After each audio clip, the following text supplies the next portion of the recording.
Today's tip is on Uchi Uke, or inside block.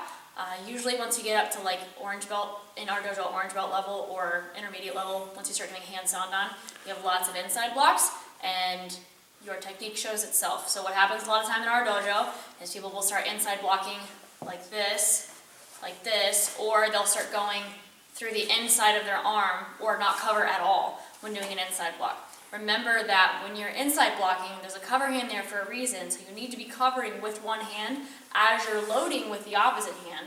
And the load is supposed to be behind the back of your arm. Now, where exactly, how close it is to your body, that's one thing, but you should not be doing inside block on the inside of your other arm. That's a different technique. Your cover hand is here, your inside block comes on the outside of your cover arm and then comes around. Remember that one of the applications for inside block is that someone could be grabbing your wrist and you're actually knocking their hand off of your wrist. That's just a simplified version. Okay, so hand should be on the outside. If you're practicing hand sandan or hand godan, make sure that whenever you're dropping down into stance that you're actually covering as you load and you go into that block.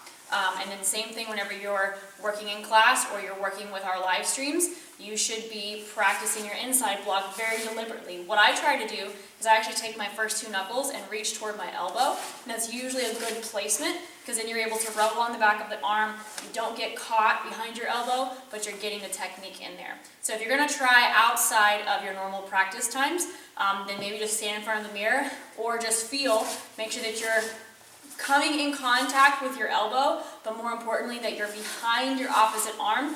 Do at least 20 of these, and then when you're in class, make a deliberate effort to reach behind your other arm.